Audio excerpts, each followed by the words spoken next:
Today, my topic of anatomy lecture is applied anatomy of clavicle bone. तो आज के lecture में हम क्लेविकल बोन का अप्लाइड एनाटॉमी जो है डिस्कस करेंगे। तो टॉपिक है क्लीडोक्रेनियल डाइसोस्टोसिस। तो क्लीडोक्रेनियल डाइसोस्टोसिस जो है, क्लीडो का मतलब होता है क्लेविकल बोन। क्लीडो की जो टर्म आया है, ये क्लीडो मतलब होता है क्लेविकल बोन, यानी कि कॉलर बोन या ब्यूटी बोन, और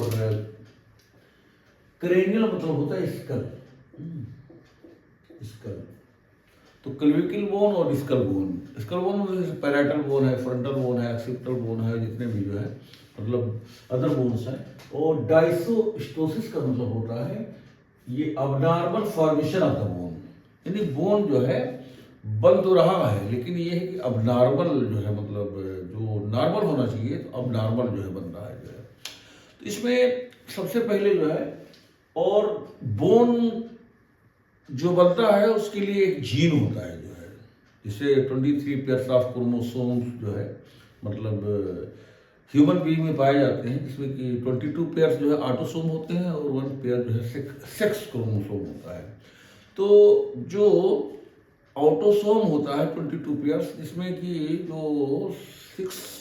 नंबर का जो है, जो 6वां पेयर होता है, जो 6 नंबर का क्रोमोसोम होता है, उसके शॉर्ट आर्म में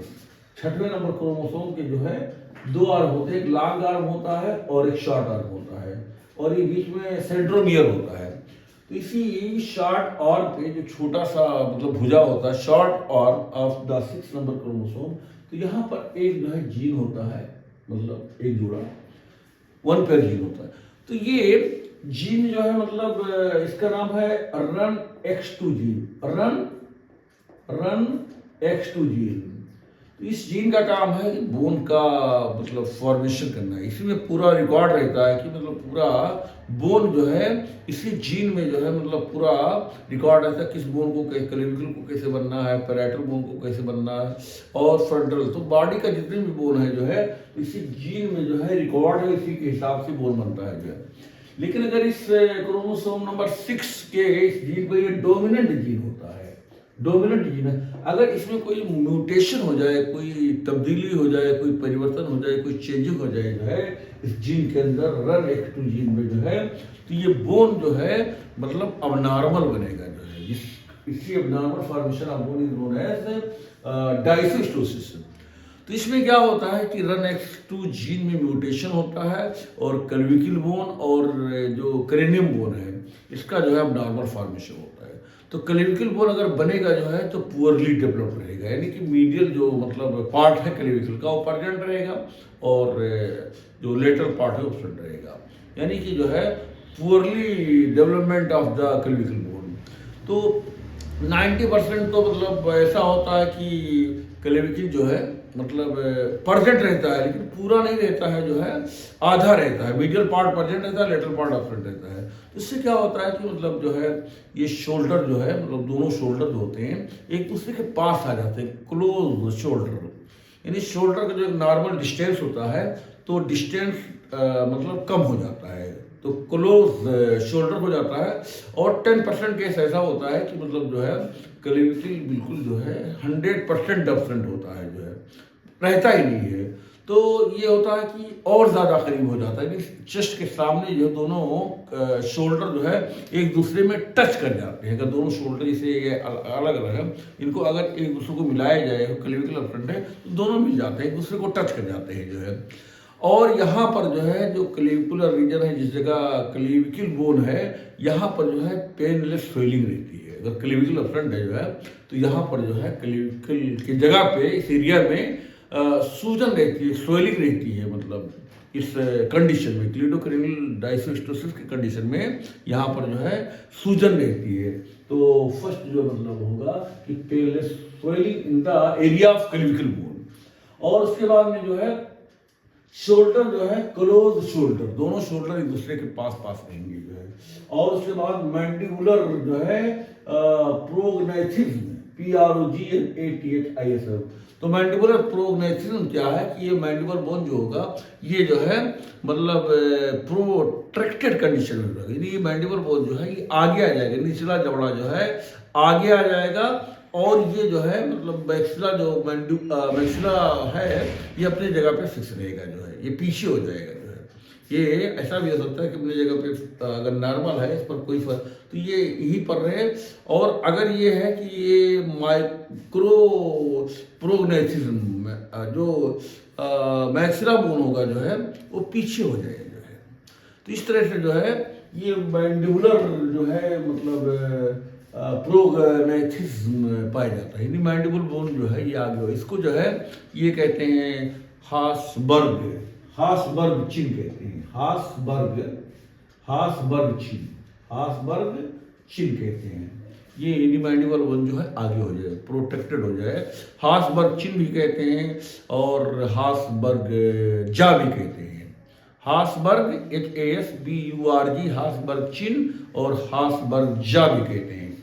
इस कंडीशन को, मैंडिबुलर प्रोग्नेथिज्म को। और सुपरन्यूमेररी टीथ, सुपरन्यूमेररी टीथ का मतलब होता है कि जो 32 टीथ मतलब हैं 32 दांत, इसके अलावा भी जो है मतलब 13 टीथ जो है ऑब्जर्व किया गया है सुपरन्यूमेररी और एक्स्ट्रा टीथ है, यानी 32 दांत जो होते हैं 32 टीथ है, तो इसके अलावा जो है मतलब 33 34 35 ऊपर भी मतलब और एक्स्ट्रा दांत आ जाएगा जो है। रिकॉर्ड भी किया गया है ये रिसर्च में कि 13 मतलब 32 और 10 42 3 45 45 टीथ हो जाएंगे जो है, एक रो और बन जाएगा जो है, तो उसे सुपर न्यूमेरी टीथ कहते हैं। सॉफ्ट स्पॉट ऑन द फोंटानेल, जो फोंटानेल होता है यहाँ पे जो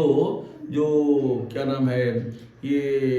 कोरोनल सूचर होता है, सैजाइटल सूचर होता है, इसका जो जंक्शन होता है इसे ब्रेगमा कहते हैं जो है, तो यहीं पर जो है मतलब जो है ये फोंटानेल, इसके जंक्शन को फोंटानेल कहते हैं, टेन फोंटानेल, और यहाँ पर लैम्बडॉयड सूचर और ये सैजाइटल सूचर के जंक्शन को जो है पोस्टीरियर फोंटानेल कहते हैं। तो ये जो है जल्दी क्लोज नहीं होगा, बिल्कुल ओपन रहेगा, तो यहाँ पर सॉफ्ट स्पॉट आएगा एंटीरियर फोंटानेल पर, और पोस्टीरियर फोंटानेल पर जो है सॉफ्ट जो है स्पॉट मिलेगा जो है। और उसके बाद में हाइपर टेलोरिज्म, तो हाइपर टेलोरिज्म में क्या होगा कि आई ऑर्बिट जो है दोनों का डिस्टेंस जो है बढ़ जाएगा, यानी ऑर्बिटल हाइपर टेलोरिज्म, ऑर्बिटल हाइपर टेलोरिज्म यानी आई ऑर्बिट का दोनों आई ऑर्बिट जो है अगर ये नॉर्मल कंडीशन में जो है मतलब है इतनी दूरी पे, तो इसमें क्या होगा कि क्लीरोक्रेनियल डायसिस्टोसिस में जो है both I orbit distance between both I orbit is increased, ये दोनों आई ऑर्बिट का दूरी एक दूसरे से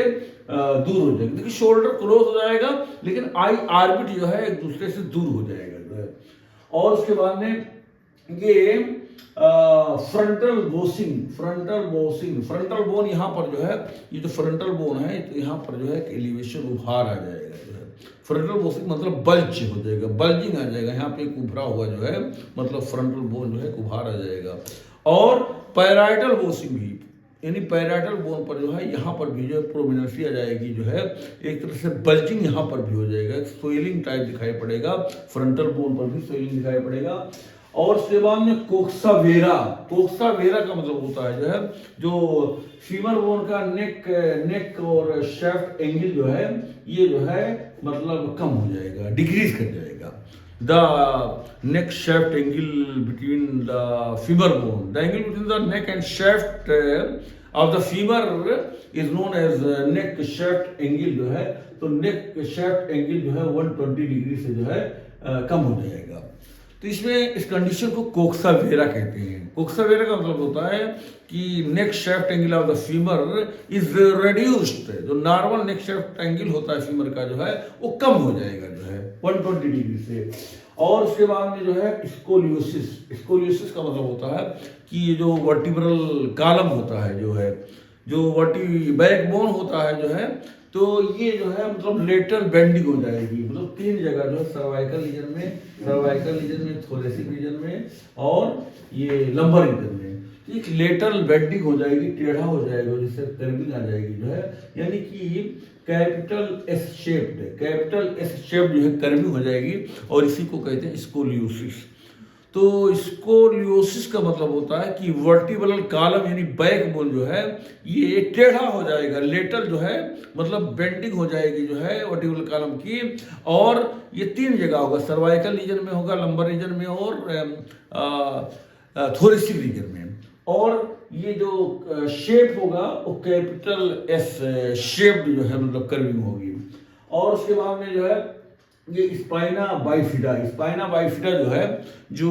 वर्टिब्रल कॉलम होता है, जो वर्टिब्रा होता है, तो पता है कि आगे बॉडी होता है और बीच में जो है ये वर्टिब्रल फोरामेन होता है, और पीछे जो है ये जो मतलब वर्टिब्रल आर्च जो पेडिकल्स होता है, लेमाइना होता है, और स्पाइनस प्रोसेस होता है, और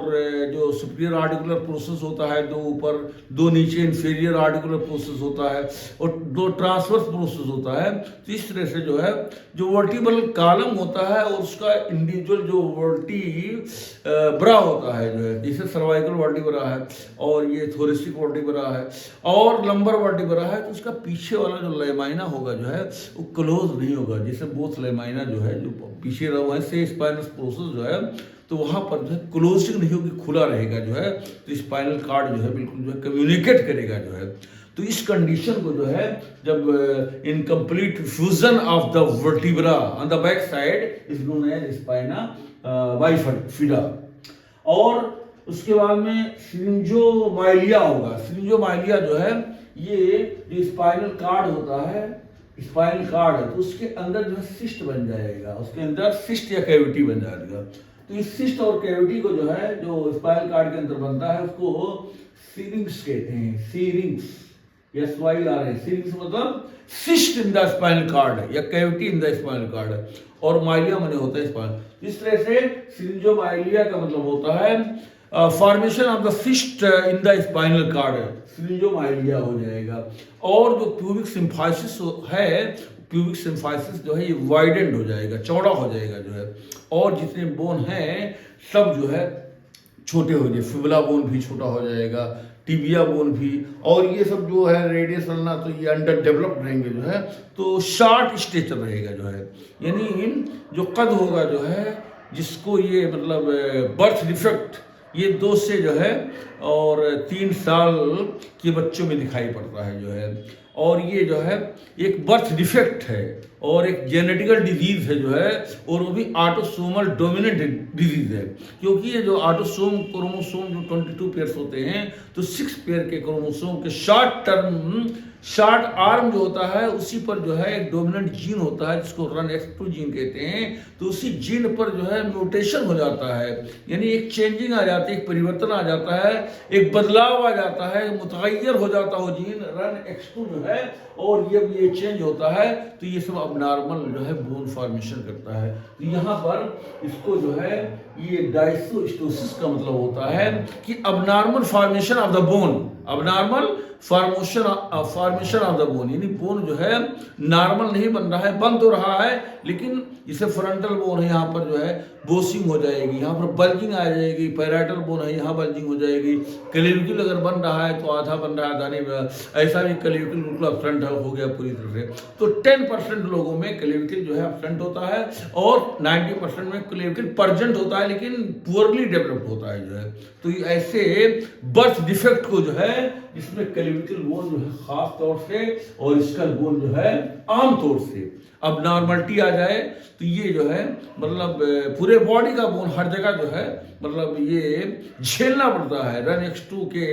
म्यूटेशन से पूरे बॉडी के बोन को और